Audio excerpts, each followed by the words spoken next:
Good morning, everybody. Hopefully you had a wonderful fall weekend. We'll get started here. We got a lot of stuff to cover. 5Q breakdown last week was 30 seconds tape, wondrous things to learn. I'll never use the phrase make sense with a prospect. Now, I use that all the time, but you don't want to say make sense. Why don't you want to say make sense? Does that make sense with a client when you're trying to get them to change their mind or view things differently? Why don't you want to use, does that make sense? Very good, Nick. Let's see if we get some more right answers. Good, Tom.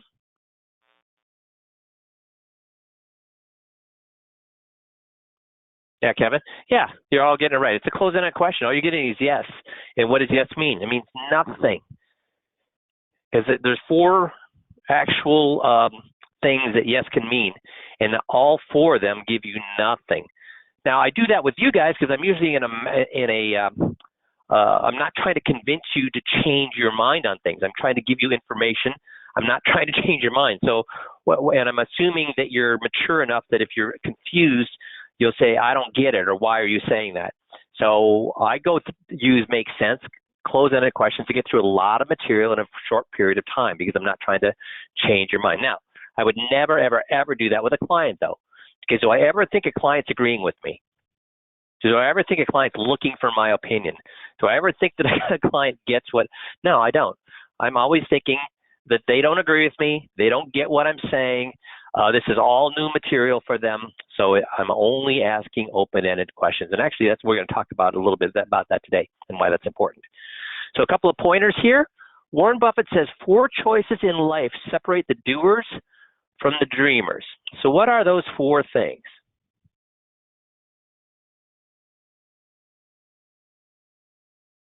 Oh, wait, before I do this,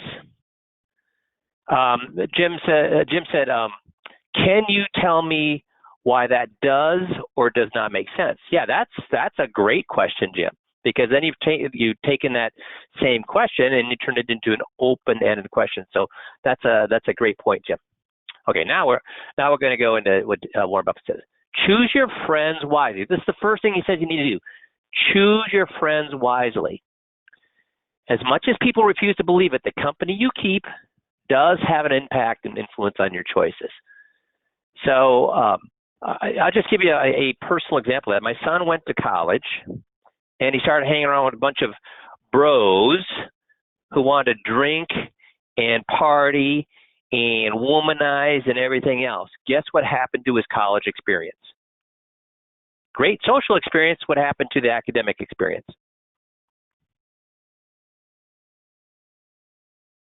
So we're spending $50,000 a year for him getting how much academically out of school? Yeah, it tanked. So he took a year off. He's back at school now, and he's not with the bros anymore. Actually, it's because his school is for at-home learning, and he's doing fantastic. So because he did not have, as a 20-some-year-old, the ability to say, no, I don't want to go out today. No, I got to study. No, that's a hard thing to do. So as much as people refuse to believe it, the company you keep does have an impact and influence on your choices. You got to start hanging out with people that fit your future, not your history. So does he want to be a 30 or 40-year-old still partying and drinking and going out on Friday and Saturday night? No, he doesn't. What Dale says, you can't soar with the eagles if you flock with the turkeys. Exactly right. A person who has nothing to lose will help you lose everything you ever worked for. Choose your company wisely. So that's Warren Buffett's first thing that you got to do is make sure you're hanging around the right people. Second thing, Charlie Munger is Warren Buffett's partner, and they both agree that you need to go to bed smarter than you wake up. So this has nothing to do with going to bed. It has everything to do with what? We talk about this almost every single week. We talk about this every single week. What does this quote mean? It has nothing to do with going to bed.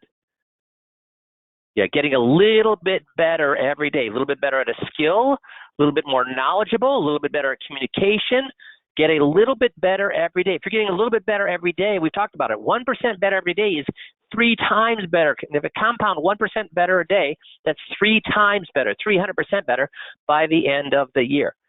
Always go to bed a little bit smarter than when you woke up. Third thing, improve your communication skills. The difference between successful people and really successful people say, oh, sorry, that's the next one, sorry. Improve your communication skills. That's number 3, improve your communication skills. So what's 5Q all about? What is motivational interviewing all about? What is a 15-minute drill all about? What is talking in open-ended questions all about? What is gotzing all about? Communication. Get better at communication every single day. And should we only practice that at work, guys? No. I can't tell you how many people in the last 20 years have said that coming onto 5Q improved their relationship with their children, improve their relationship with their parents, improve their relationship with their spouse. And so what we're teaching at 5Q has not as much to do with selling as it does to do with becoming a better communicator. So that's number 3 that Warren Buffett says. Number 4 is the difference between successful people and really successful people is that really successful people know when to or say no to almost everything. So what does he mean? Because we're always told by self-improvement experts, say yes to things, say yes to new experiences, say yes, say yes, say yes. Buffett is saying the opposite. He's saying successful people say no to almost everything. Why does he say that? Yeah, you can't be everything to everyone. And we talked about this either last week or the week before. Yes, Ron, stay focused. Focused, focused, focused. When you say focus, so Warren Buffett says it. Ray Dalio says that. I mean, athletic coaches say this. You got to stay focused. I mean, the example I use with wrestling, when I was in high school, I was a wrestler, but I was an average wrestler, not a great one, not a lousy one. But I did know one move, the chicken wing duck under. I knew that move so well, and I was facing the number 1 guy in the state. This guy was warming up before the match by doing handstand push-ups. I couldn't do one handstand push-up. He's using handstand push-ups to warm up for the match. This guy was stronger than me, faster than me, better than me, more knowledgeable than me. But when we went on the mat, he knew I was going to do the chicken wing duck under. I knew I was going to do it, and guess what I did? I did it to him.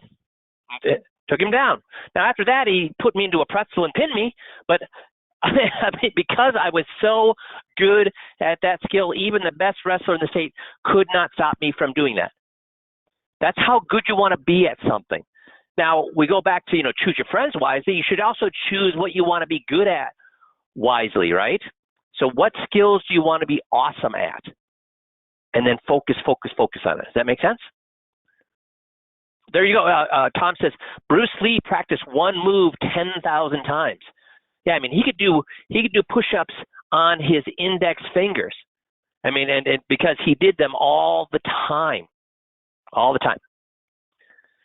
Next thing we want to talk about is productivity. How do you increase your productivity? How do you become more efficient with the time you're given? Well, one is pay attention to your circadian rhythms. So everybody has different circadian rhythms, but most people, it looks like something like this. So this is your alertness level here. So 7 a.m., 8 a.m., so between 8 and 9, you have a high alertness level. Between 10 and 11, you have a high alertness level. And then in the afternoon, you have another high alertness level. And then you have another one right before you, or later in the evening, between 8 and 9 p.m.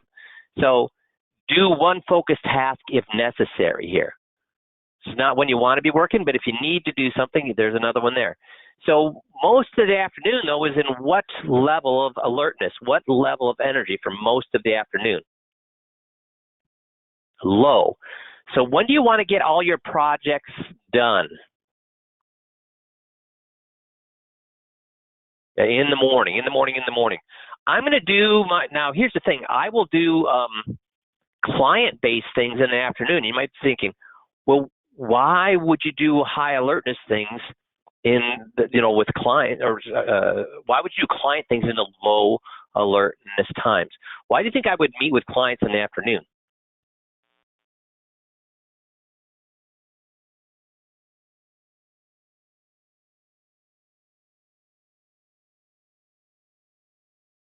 Oh, it's second nature. Yeah, I'd agree with that, Bree. And then also, clients or prospects, I would meet in the afternoon. I'd meet them in the morning too, but I'd meet them in the afternoon. Yes, Mark, it pumps me up. When I'm with people, what happens to your energy level generally when you're with other people? What happens? It naturally pumps me up. It gets me going already. I enjoy meeting with people. Now, doing crappy stuff that I don't like to do, that's when I need that alertness level high. Doing case analysis, doing research. I'm going to do that in the morning. Does that make sense? So pay attention. Now, is this exactly everybody else's circadian rhythms on the call right now? No, everybody is different, but pay attention to those, and then concentrate the things that you need high. So when would I want to do my 15-minute drill? Most people don't enjoy doing 15-minute drill. So when would I do my 15-minute drill? During a high alertness or a low alertness time? High alertness time. When would I practice or memorize my scripts that I need to memorize? In the afternoon or in the morning? That's right, Bree, in the morning. So that's, figure out when your personal high alertness times are. And there's actually lots of apps even on your smartphone that can help you map this out. And then use that to your advantage. So that's a way to be more effective. Also, you don't have to work 80 hours a week. Look at what they've discovered. So this is double your output by cutting your workload. So there's an old saying that a task, when you have a task and you have time, what's going to happen? If I've got 8 hours, I have a task to do and I have 8 hours to do it, what's going to happen? For most people, the task will fill the time allotted. Exactly right. The work expands. What have they found with COVID? With a lot of people working at home, a lot of companies were afraid of their employees working at home. And what have they found with employees working at home? Has the workload fallen off? Right, John. It's actually gone up. They're more productive. Now, do you really think, though, that they're spending more time working at home than they did at work? No. So, but when they're at home, see, when they have to work 8 hours at work, guess what they did? The tasks filled the full 8 hours. And then they dicked around the rest of the 8 hours. They were at the water cool. They were surfing on the internet. They were just putting in their time for the 8 hours. At home, guess what? They can get stuff done by 11 o'clock. They can take a couple hours off, go to walk the dog or whatever it may be, and then they can work a couple hours in the afternoon and boom. So they only worked maybe 5 hours, got the same amount of work they're getting done at 8 hours. So just because you're putting in time doesn't mean you're being efficient. So they actually looked here for most people, actually less than 40 hours you get the most work done at slightly less than 40 hours. And even if you go down to 30 hours, how much are you losing even at 30 hours here in efficiency? Not much. Even at 20 hours, what are you missing? But boy, if you got to work 80 hours, look at what you're doing during these time basis. So this comes down to being focused again, right? Be focused for short periods of time and you get a lot more done. Eat a good breakfast. Eat a good breakfast. Eat a good breakfast. Sleep well. Be well. Get 7 or more hours of sleep. Avoid eating, drinking, and anything with stimulants before bed. Keep a consistent schedule even on the weekends. And if you can't sleep, seek help. There are ways to get better sleep. Top reasons to consistently get enough sleep: strengthens your immunity. And how strong do we want our immunity in today's world? Improves your health, improves your focus, sharpens your memory, you become a better learner. Get enough sleep. Perfection is the enemy of progress. This is something, and Jeff, I want you to jump in here. This is the one thing for efficiency that I would say that most guys that we've worked with have a problem with. You guys are awesome awesome human beings and that you want to be the best at what you do. A lot of you have athletic backgrounds. You want to be number one. You want to do things right. You want to be the best at what you're doing, and that gets in the way. So, Jeff, what would you say about, and the guys you've worked with, how it would reflect on perfection as the enemy of progress? Yeah, a lot of times what people will do is they'll say, so I see it a lot when they're doing the FIA presentation. I get a lot of people that call and want to reschedule because they'll say, well, I've done it, I can do it, but it's not perfect. And so I just want to work on it a couple more weeks. And then a couple more weeks turns into 4 weeks, and 4 weeks turns into 6 weeks. And then when we finally do talk, it's like, you can only get so good practicing in front of a mirror. Right. You have to be out there doing it. And the only way to get better is to do it. It's like basketball with my son. You can shoot baskets on the driveway all you want. But if you're just going to say, I'm not going to get in a game until I'm really good on the driveway, you never get in a game. You'll never be any good. You've got to be willing to get out there and get in the game, and don't worry about being perfect. Worry about making progress. Worry about getting better. That's exactly right. Tom Brady doesn't say, "Oh, you know what? I'm not perfect. I'm not going to play this week." He doesn't say that. Nobody says that. He says, "You know what? I'm going to get better, and let's see how we do. And then the next week I'm going to get better, and then." Yeah, you just get better every time. You get better every time. And guys, remember what I've talked about? I could make sure that every single one of you asks open-ended questions 100% of the time. How do I do that? I sit in the corner with my loaded gun, and I'm going to shoot you in the knee if you don't ask open-ended questions every single time. We've said that, hey, yeah, at first, some of your questions are going to be awkward. At first, there's going to be long silences as you try to formulate your next piece of information into an open-ended question. But not 10 years, not 10 months, not 10 weeks, not 10 days, not even 10 hours, but within 10 minutes, what would start happening? Your awkward questions would get less awkward. Your awkward silences would get less long. But why doesn't everybody do that then? Why isn't everybody asking nothing but open-ended questions? Why don't they do that? Because they're afraid to what? They're afraid of those awkward questions that they're going to make during those 10 minutes. They're afraid of the awkward silences in that 10 minutes.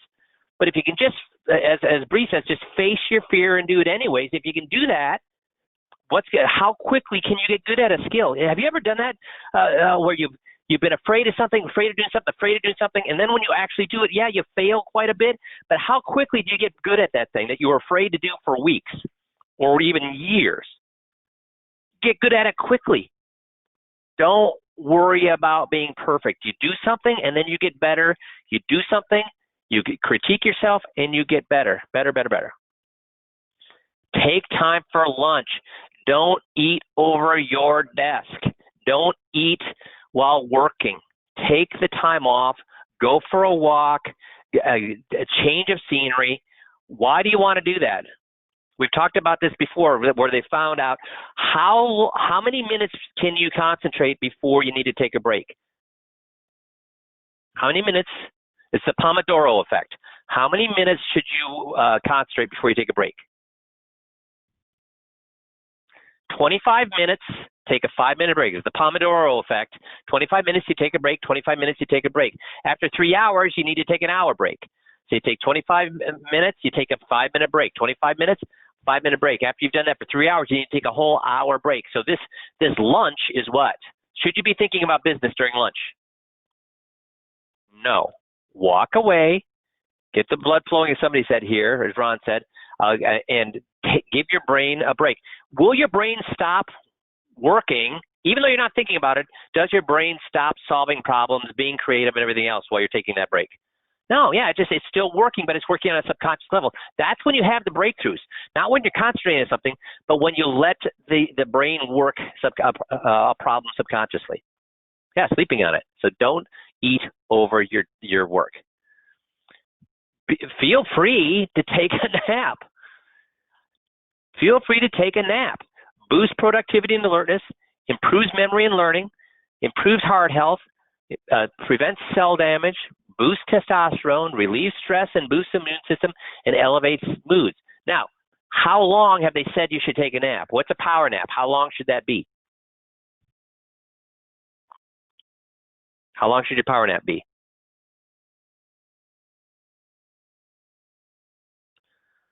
Everybody's got it. 20 minutes. 20 minutes. If you go over 20 minutes, what happens is you start going into the deep sleep phase of your rhythms. And if you go into the deep sleep phase, you'll be groggy, right, Tom? You'll be groggy. So a 20-minute power nap will do all of these things. So don't feel bad about shutting the door, turn off the lights, putting an alarm there, and catch a quick nap. It's a good thing to do, especially if you're studying or trying to memorize scripts. What should you do during that 3 hour, after your 3 hours of 25-5, 25-5, then you take an hour off? What should you do during that hour? Take a 20-minute nap, then take a walk. This is an odd thing. What do you think the point of this slide is? This is the weirdest thing that I came across, and when I saw this in an article, I went and did more research to find out that can't be true, and it's actually true. See if anybody has an idea what this slide is saying.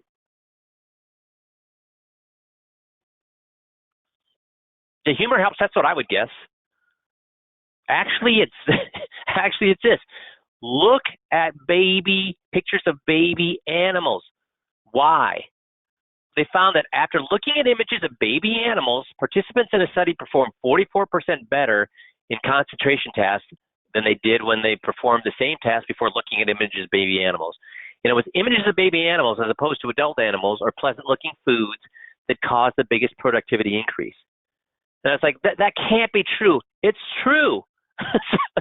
So I guess of all the things I'm saying to boost your productivity, probably a power nap and looking at baby animals.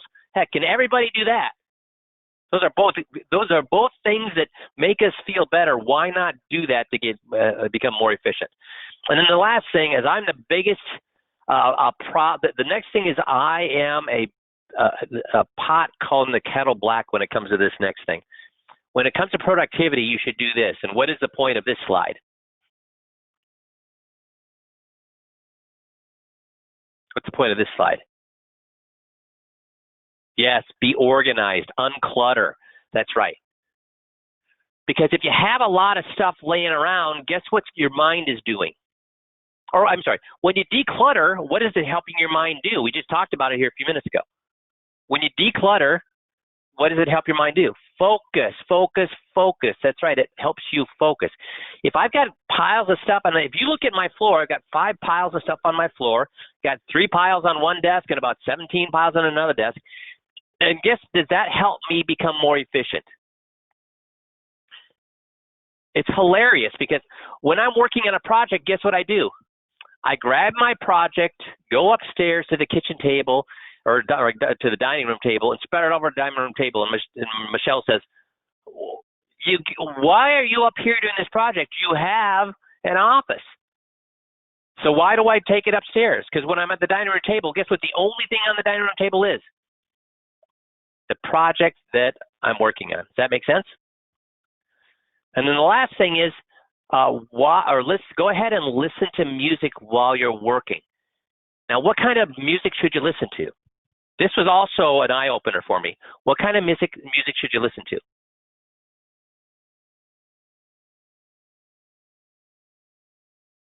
Yeah, everybody's saying classical, and that's what I thought too. You know what they found out?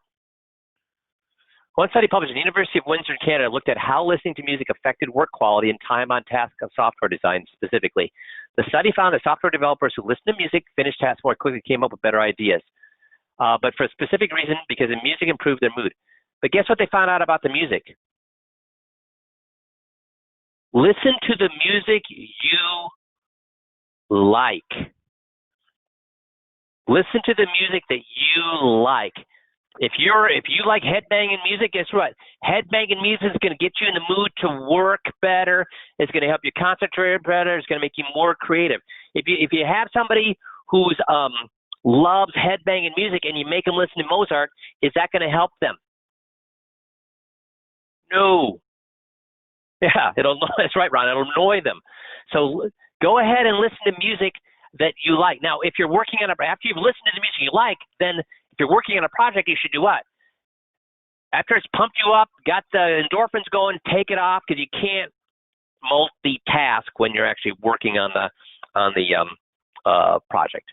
And then the last thing is, make sure you're working throughout the day. Make sure you're working out throughout the day. Like working out, like sweating?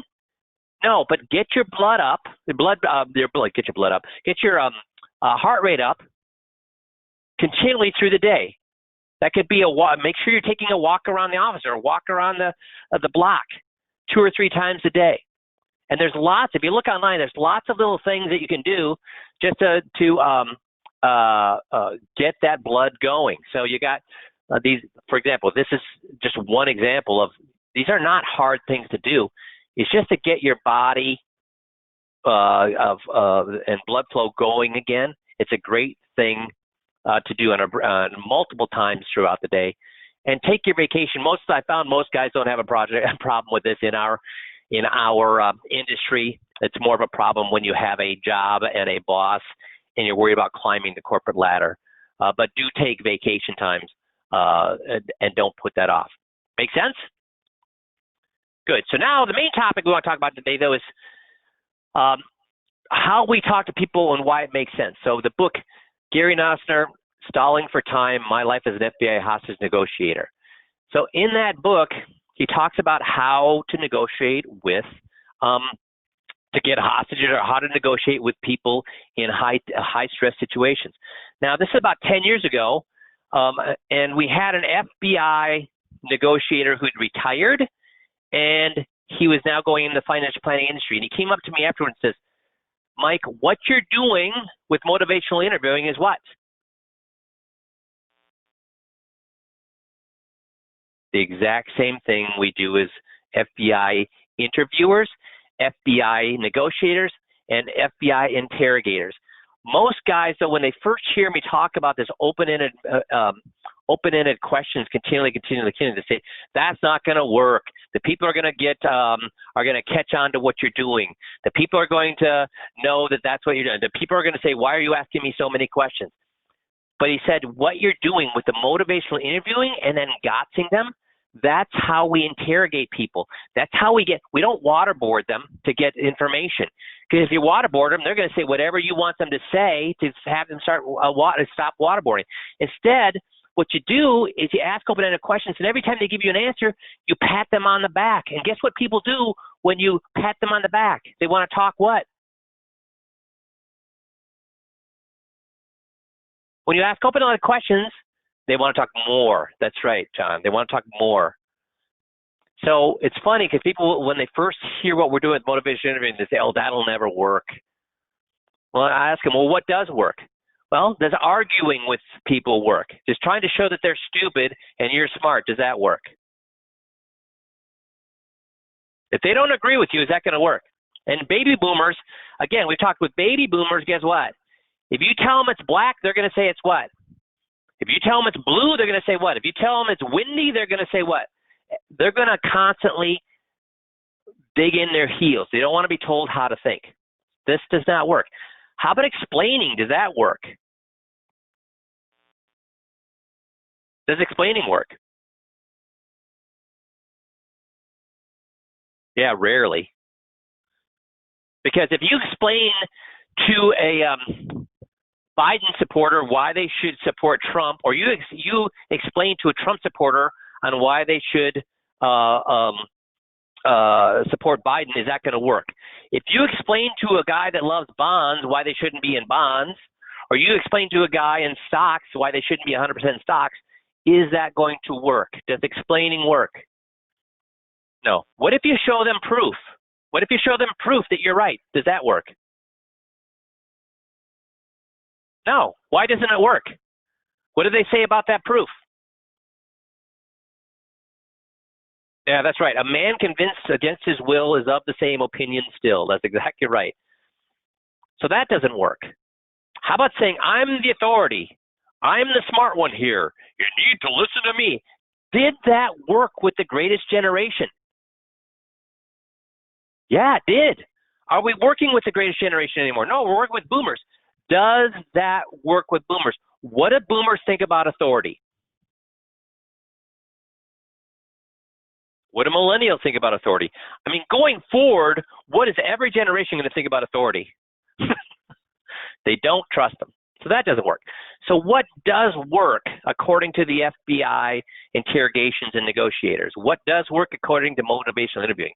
Well, Gotzing.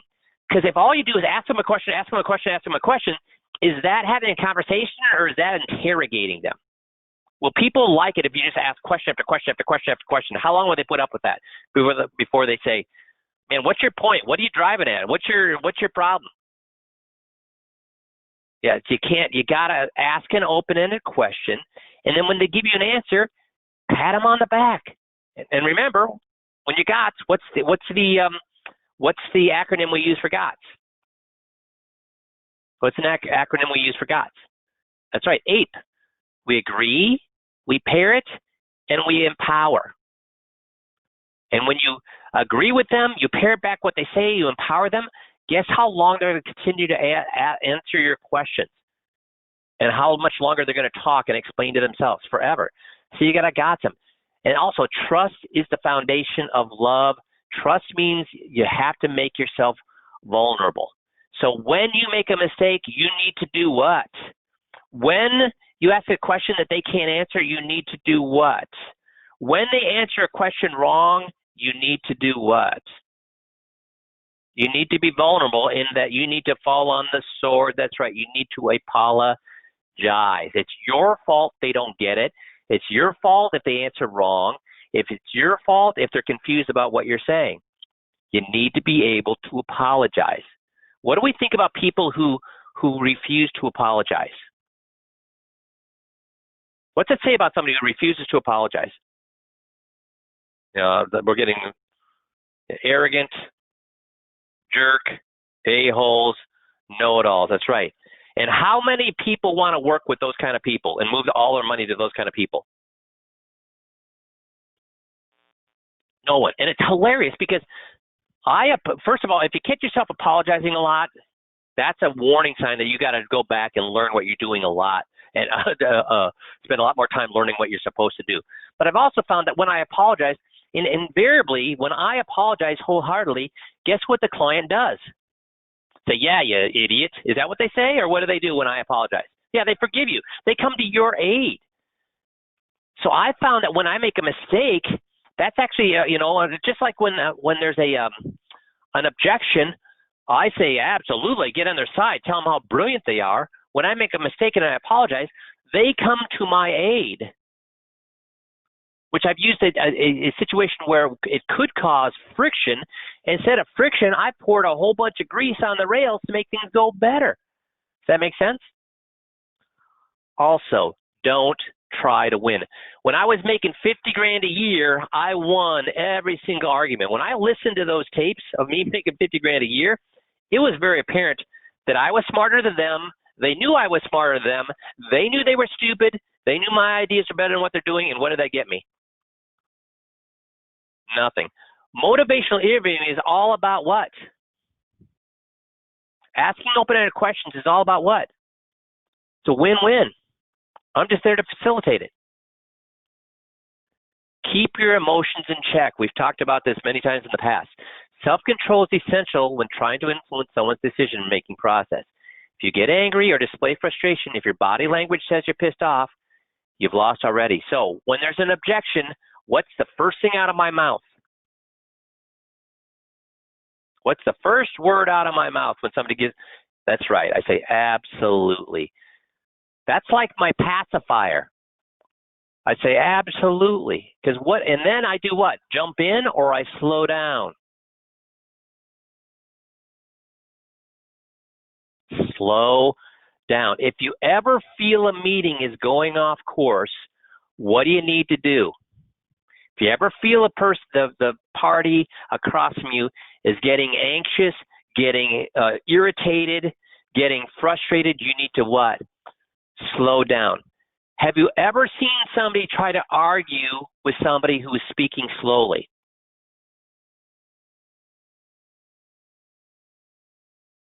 You know, I've given you this analogy before. Let's say that there's a surfer dude. There's a surfer dude at the beach, and I don't know. He accidentally bumps a car of a businessman, a BMW driving businessman, with his surfboard. And the businessman comes out and he starts screaming at him, what are you doing? You got to watch what you're doing. And, why'd you do that? And the surfer dude's like, oh, dude, sorry. No, I get it, man. Yeah, I would be mad too if somebody bumped my surfboard. But and the businessman keeps yelling. The crowd that surrounds them, because the surfer was in the wrong. He didn't pay attention. He bumped the guy's car. He's got a $100,000 car. The surfer should have been more careful, but he bumped the car. But even though the surfer is wrong, because he's talking slow and seems reasonable, what does the crowd think? Whose side is the crowd on when they're watching that happen? The surfer dude's side. Why? Because he's talking slow. He's talking reasonably. He's in control. That's the best phrase, exactly. So keep your emotions in check. Don't get angry. Don't display frustration. Is it okay to stop and take a breath? Yes, take a breath. And then slow down your wording.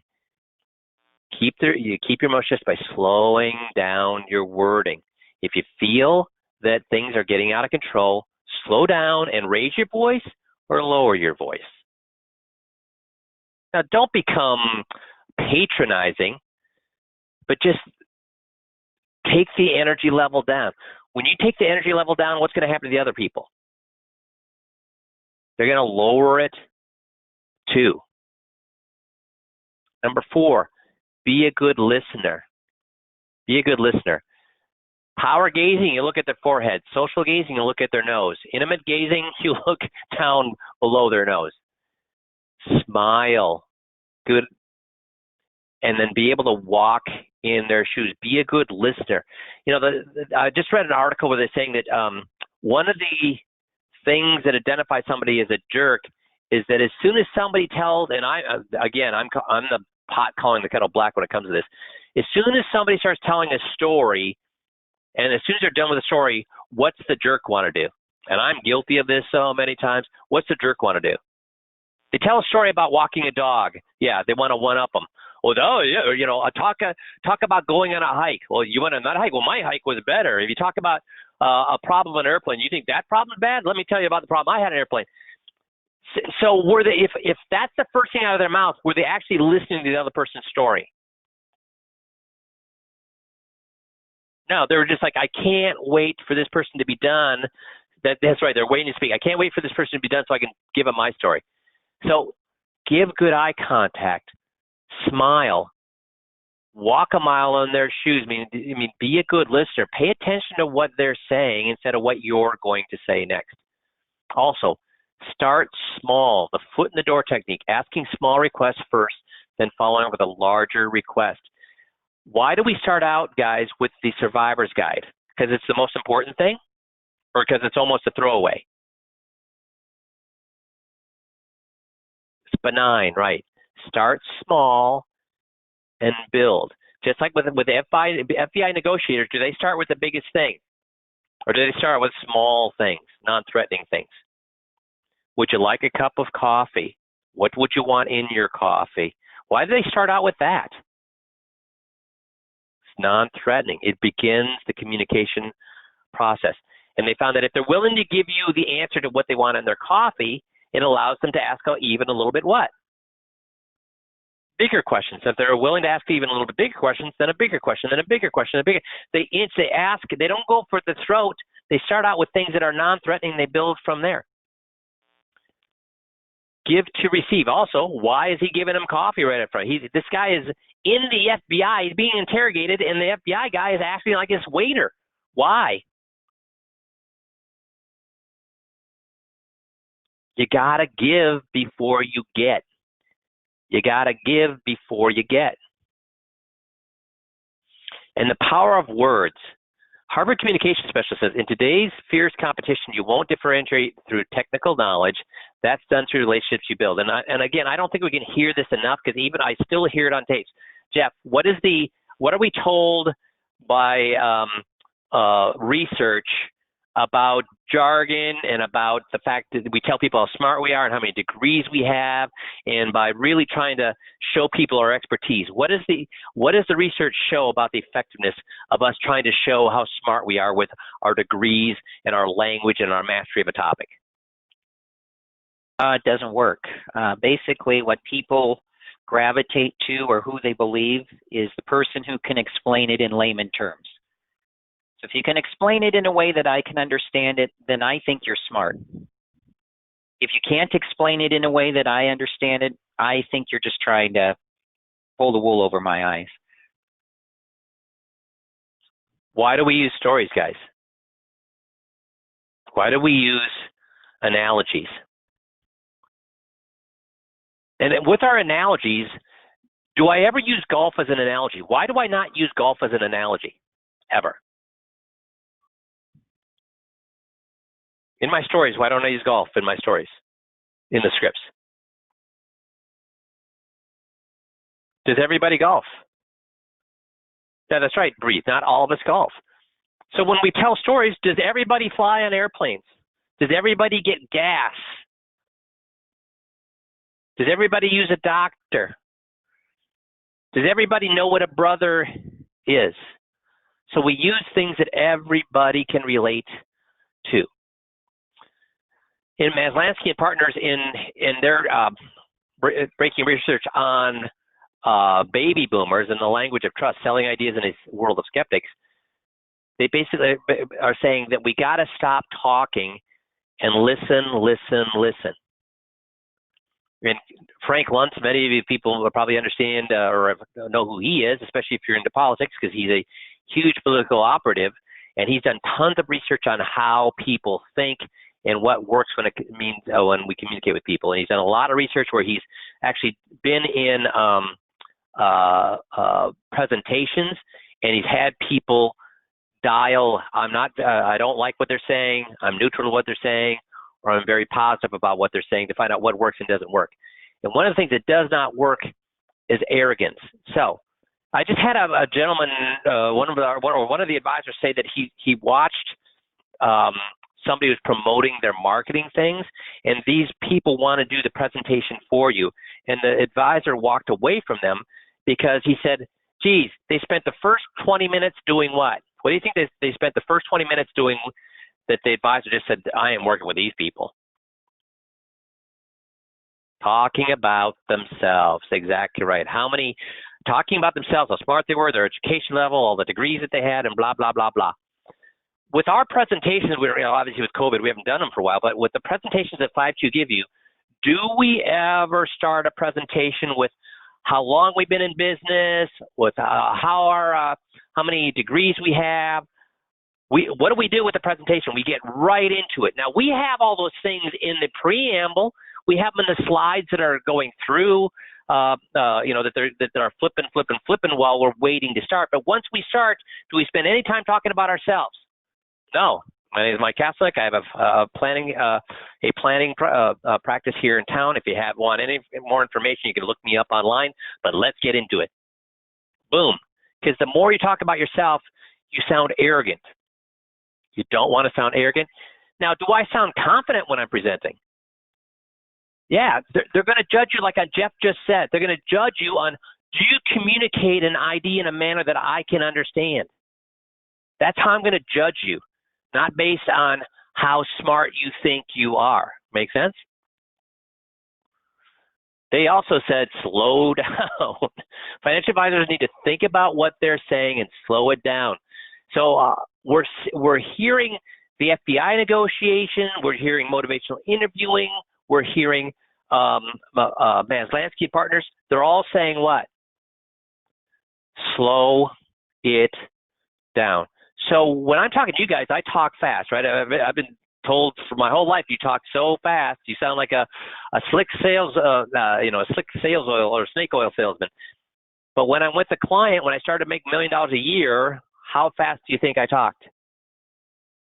I didn't talk like this, but I did slow it down so they were able to process what I was saying. I had a lot of breaks, a lot of pauses, and letting people catch up. Now, was I that way for the whole time, or did I also speed up some places? Was I always talking low, or did I sometimes talk loud? Varied. That's right, varied.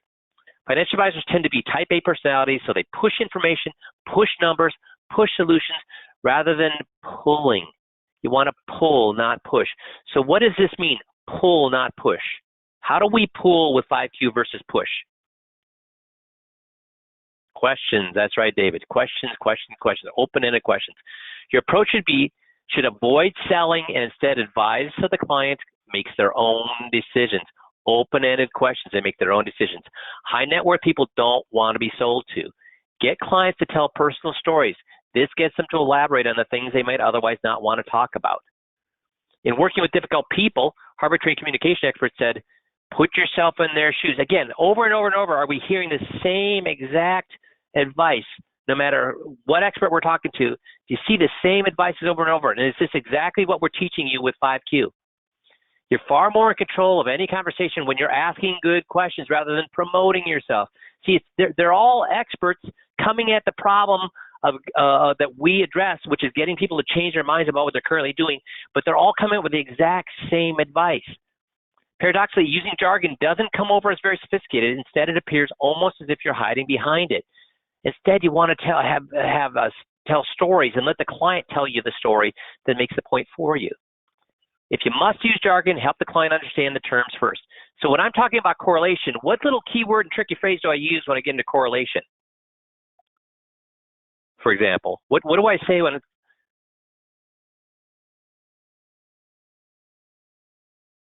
Yeah, correlation is just a fancy schmancy word for how well or how much do these things act alike.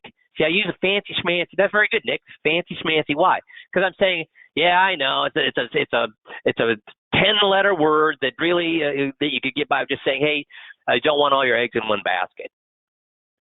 So if you use jargon, and why do we have to use correlation? It's because Morningstar calls it correlation. If Morningstar didn't call it correlation, I would not use the word correlation. But since I'm using Morningstar and they call it correlation, I'm going to become one of them and say, yeah, it's just a fancy schmancy word for not having all of your eggs in one basket. So does that sound like I'm trying to sound smart, or am I saying, yeah, those other guys, they want to act smart with fancy words, but really all they're saying is, see, I'm getting on their side saying, I don't like jargon any more than you do. Does that make sense? Winning words. Good words for fees. Don't use fees. Use what? Choices, transparency, clarity, value. See, the words you use are very, very important. When we talk about at the beginning about getting paid, do we want to hide the fact that we're paid, or do we need to talk right up front that we're going to get paid? Should we hide it and hope they don't bring it up, or do we know what's going on in the back of their head? Yeah, we want to talk about it up front. So we say, that's why we're here today. To be honest with you, about half the people that come to see us, they end up working with us long-term in one shape, form, or manner, and we may help them with their investments or estate planning or whatever, and they'll pay us in any number of ways depending on what they choose to do with us and how much we do for them. But about half the people, just like you're sitting here today, we help them at no cost because they need simple adjustments. They can actually go home and do it themselves. We're always willing to help them, those people if they have questions. So first of all, which people do I talk about first? The people who work with me or the people who don't work with me? Or more importantly, which person do I talk about last? The person who's going to work with me or the person who's going to take all this stuff and go home with it? What do people remember? The first thing you say or the last thing you say? Last thing you say. So why do I talk about the last person I talk about is half the people, just like you sitting here today, we're able to help them at no cost, make some simple adjustments. They go home and do it themselves. Why is that the last person I want them to talk about? Why do I do that the second half or the last? To take the pressure off, right, Bob? So they think, oh, that's me, that's half. So, he's going to be cool with me.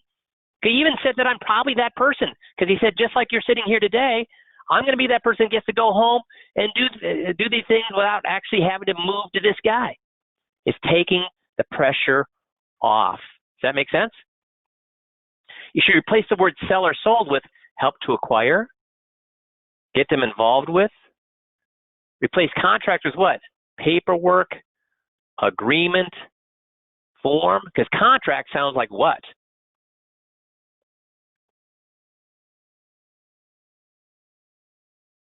Legal in, locked in, that's the big thing.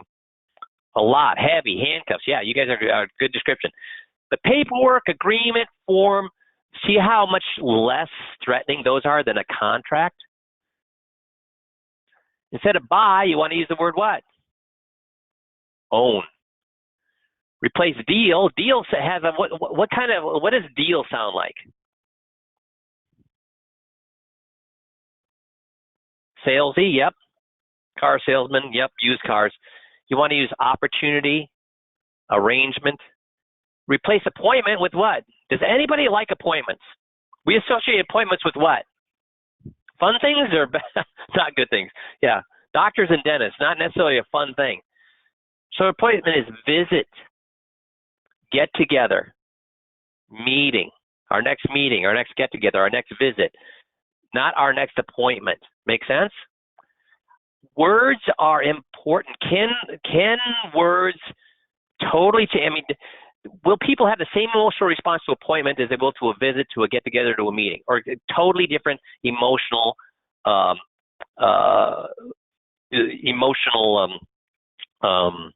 reactions to those words? They'll have different emotional reactions to those. Replace sign here with what? Give me some. What else can you say instead of sign here?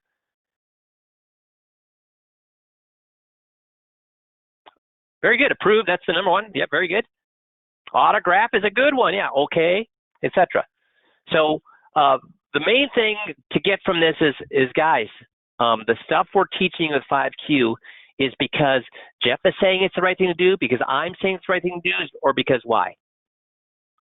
The motivational interviewing, the skills you practice, 15-minute drill, all of the things we're asking you to do is because it works based because we say it works, or because what?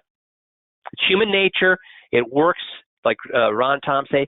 It's also based on what? Science and research. It's proven, right? It's proven.